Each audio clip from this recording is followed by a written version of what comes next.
Thank you. Our first guest in the program today is Labor Senator Deb O'Neill, one of our regulars. Senator, thanks very much for your time. I might start on the religious discrimination bill. I know this has been long awaited, in particular for yourself. What do you make so far and what's been released?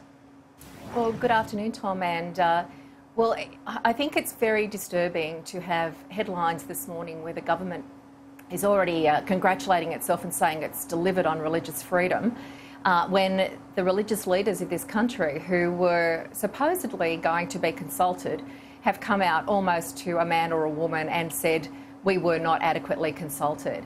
Now, I think that's definitely the flavour of the day, and the reality is this arbitrary timeline of 5 weeks for consultation with a closing date of the 2nd of October is just adding insult to that injury. You know, Mr Morrison put himself forward as the man who was there for the religious, to a degree that significantly influenced the last 10 days of the election campaign. He has been absolutely found wanting, and at this stage I would say lying to the Australian people about the degree of fair, reasonable and respectful conversation that he's had with civically interested parties, including the churches. Well, there might be a difference between consultation, whether or not people get everything they want. As for the detail itself, though, from what you've seen so far, do you have any disagreements? Do you have any issues with what's being put forward?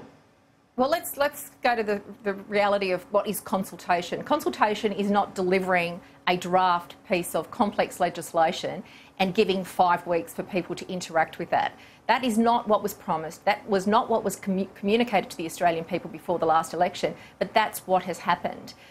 In addition to the extremely short timeline, I think the other concerning thing is the movement today by press release from Christian Porter indicating that he has directed the Australian Law Reform Commission to reduce their terms of reference. And you might recall, Tom, that that inquiry has already been ongoing, and we were expecting an interim report from that body, the Australian Law Reform Commission, in September. Well, now they've blown that timeline out, it would seem, and pushed a report off from the Australian Law Reform Commission on a much tighter terms of reference to March next year. Now, there was no consultation with church leaders, religious leaders of all faiths across the country about that action. So we've got this very deceptive set of practices going on from a government that says, they're morally righteous and they're there for the religious. All right, well, that is not the truth. There's your view on all those processes. What about the substance from what we've seen so far? What do you make of that? How could I possibly give full and frank and very considered communications to you about the detail of a bill that arrived yesterday afternoon? And I had to go looking for it for myself on the Attorney-General's page. It wasn't sent to me. Well, I'm just asking for your initial impressions, though, that from what you've seen so far. Well, it exists. That's about as much as you could say at this point of time. And I think it would be really inappropriate. Well, there's more than that, surely. We know a bit more than it exists. Well, we really don't know that much about what the detail of this is likely to do. OK, well, let me put some elements of what we know so far. It does seem to be unclear what it might mean for the case that has kicked off a lot of this conversation, Israel Folau. Rugby Australia, under these laws, could argue a financial hardship on its business. Folau could argue not the case, and his religious freedom has been limited. What's your take? Well, you're right, Tom. We don't know exactly what the consequences of that would be, and there's been no adequate time for people to give it careful consideration.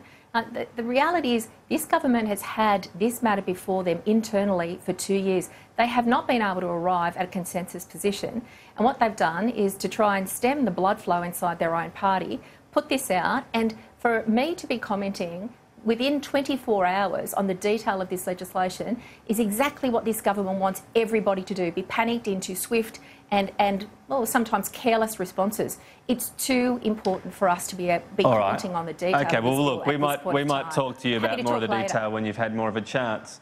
Absolutely. But let me ask you about the Israel Folau situation, because we know the detail of that in the two sides. That's been done to death. New laws that do come up about religious discrimination, should they allow Rugby Australia to sack Israel Folau or not? Well, I don't think it's that simple, Tom. But one of the things that we do know, that we've signed up to an international declaration about protection of religious freedom. And one of the key words in that declaration is that people are able to manifest their religion. And that means that, you know, when you are who you are, whether that's an expression of your faith, your race, your sexual identity, that you are able to be that person in the community, and that there need to be limits. And does that mean in the community on Twitter in the case of Israel Folau? Well, so that means he should have been allowed to. Isn't that an interesting question? Isn't that an interesting question? And this legislation is supposed to be helping to answer that question, but I don't believe it does, Tom. I think it's raised many questions. But what should be the answer, though? Surely you formed a view on whether Israel's Folau situation. Well, my view will be informed by further consultation with the people who this is going to impact in the community more broadly, those who are faithful people of any religious tradition and those who choose no faith with a moral response to their life in the community. I want to talk to those people. But you can talk about the complexity of legislation, that's fine, but you can still have a view without going into the complexity or how it's done or unintended consequences. You can still have a view on whether Rugby Australia people should be able to manifest their religion. People should be able to manifest their religion. But what does that mean specifically for the Folau situation? That's a great question, and that should be answered in this legislation. And from my cursory glancing at it, I don't believe that question has been answered. And I think that the Church's responses today, the leaders of all the faith traditions who were inadequately consulted, would have serious questions about what it exactly means. Can I ask then, when you talk about manifesting, though, you lean towards him being able to express himself and not to be sacked for that. Is that what you lean towards? Well, I think in our cosmopolitan democracy, we have to make sure that we don't put such restrictions on people that ask them to pretend to unbe who they are.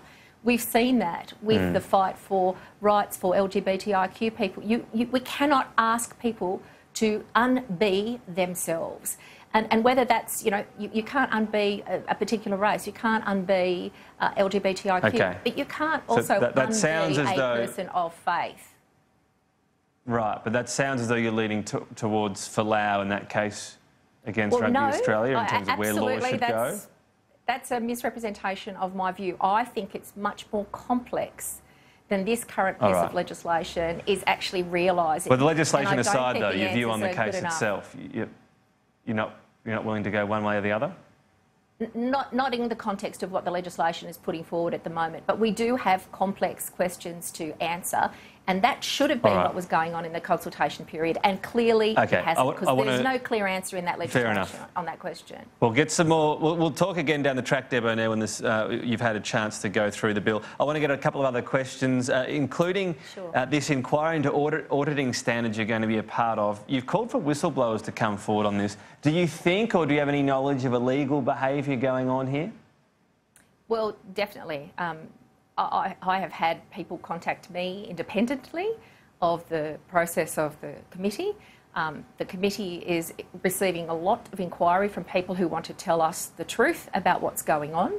And there's a very important intersection between people submitting their material to a committee and that material receiving the privilege of being committed to us.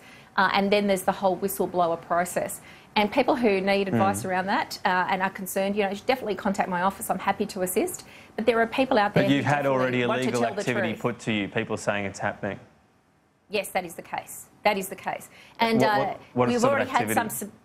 Well, we've already had some submissions, and I think, Tom, the first one that's gone up on the website comes from the Institute of Certified Management Accountants. And what they've identified is very significant concern with the words true and fair with regard to these financial statements. And they say that the problem is the auditors themselves who are issuing the accounting standards. They compare the way the audit is controlled in this country to, using a university analogy, they say it's like the Big Four are setting the subject syllabus, preparing the exam paper, writing the answers to the exam, and finally giving a grade. If there's a complaint, it is that the adjudicators are of the quality of their own work. So that kind of structural problem with the way that audit standards alone is a very important contribution just from that first submission that's gone up on board. Okay. But can I say, Tom, there was a date set, an 8-week period given for a response to this particular inquiry. Now, that wasn't seen as sufficient, and it's now a matter of public record that Mr Falinski convinced his Liberal colleagues to vote to extend that out to a 12-week period for people to consult on audit. You know, if you compare that with the government's arbitrary 5 weeks for the issue of religious freedom legislation, I think it tells you a lot about this government. You know, where their allegiances I just want to move lie on. and We'll how talk again down the track once we hear some more detail of that inquiry. I want to ask you finally about ICAC and what's coming out of there at the moment. Sam Dastyari says this should make Labor consider banning all personal donations. Should that be considered? Well, I think the Australian Electoral Commission and the New South Wales Electoral Commission are the entities that absolutely need to give that proposition consideration. Labor can make that decision though itself. That's the query.